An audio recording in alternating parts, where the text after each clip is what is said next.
Cuando un niño se siente seguro, empieza a separarse. Es decir, primero el niño y la niña se tienen que sentir seguros. Y eso es pues estando nosotros presentes y satisfaciendo sus necesidades.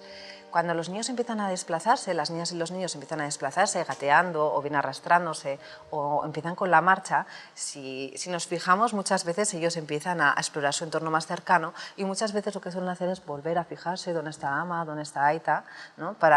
Somos como su faro, ¿no? Mi base segura, para saber, está todo bien, ¿no? En función de nuestras reacciones seguirán explorando, pero si de repente la machu pone una cara o el aita de susto, pues seguramente él también se asuste y vuelva, ¿no? Cerca de la ama o del aita. Entonces, bueno, es importante primero haber generado ese clima de seguridad, atendiéndoles cuando es necesario y estando también disponibles emocionalmente.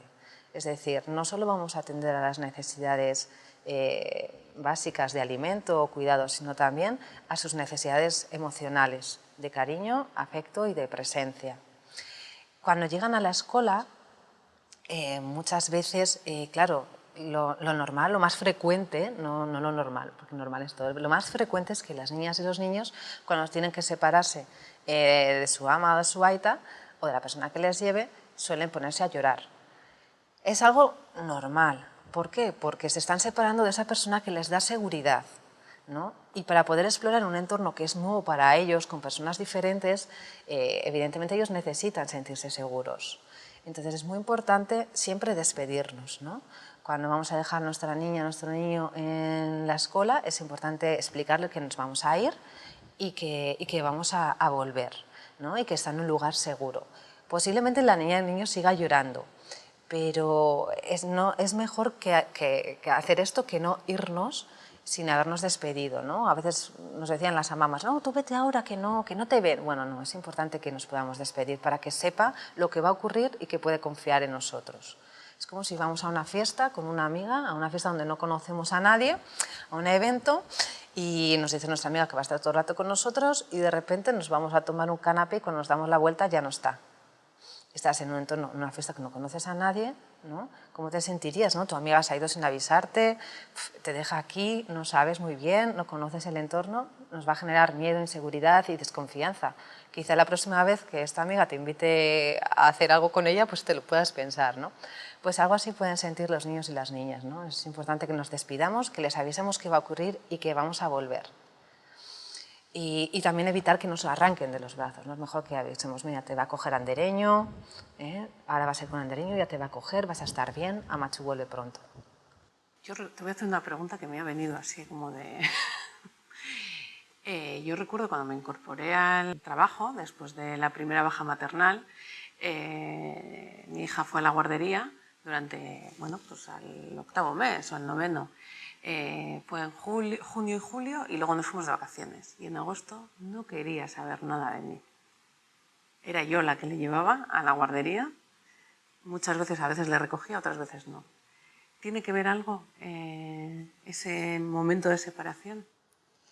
Bueno, a veces no, las aitas y amas suelen decir, es que me está castigando, ¿no? Y yo creo que nos sentimos también culpables, ¿no? Porque no hemos podido estar, porque bueno, pues necesitamos, ¿no?, reincorporarnos. Los niños no lo hacen de manera voluntaria. Puede ser simplemente una expresión de ese malestar, ¿no?, de esa necesidad, ¿no?, de estar con ama, estar con aita. También es cierto que si ha estado más tiempo, más presente con otras personas, pues también va desarrollando esa vinculación con esas otras personas. Pero sobre todo no lo hacen para castigarnos y es una reacción bastante frecuente.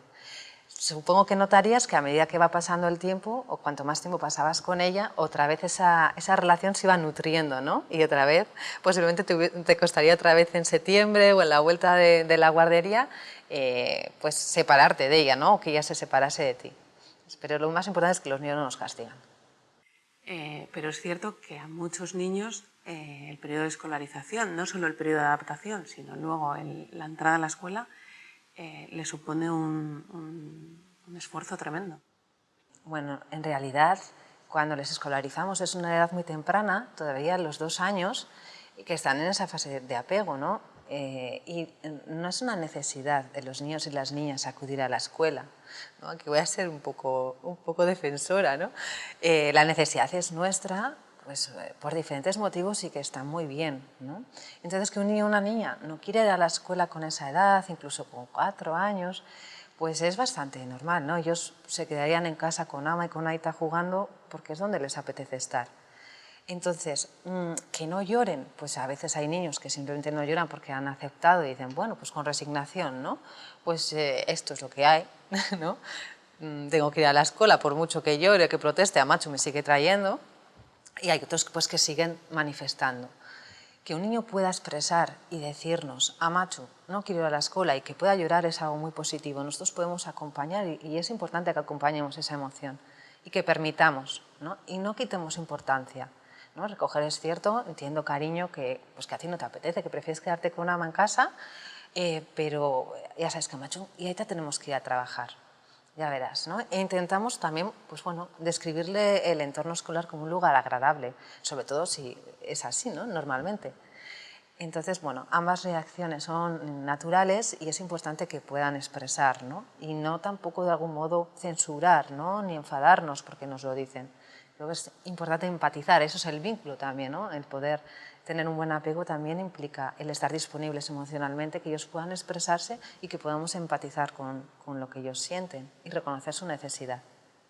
Muchas veces cuando no podemos satisfacer una necesidad, ¿no? Porque a veces parece como que tenemos que satisfacer esa necesidad de manera inmediata, ¿no? Vuelvo un poco más atrás y volviendo con un bebé, que estás en la ducha, ¿no? ¿A cuántos no nos habrá pasado que estamos en el baño y nuestro hijo o nuestra hija empieza a llorar porque vete a saber qué le ocurre, ¿no? Y no puedes en ese momento. Si no podemos atender esa necesidad, como igual que cuando van a la escuela, no pueden estar con nosotros en ese momento, es importante atenderla igualmente. O sea, no podemos igual satisfacerla, pero sí atender, ¿no? Reflejar.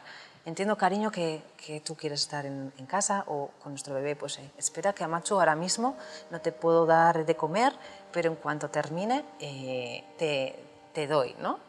Es importante, ¿no? Igual tenemos que retrasar esa satisfacción, pero si lo reconocemos, la atendemos y la reflejamos.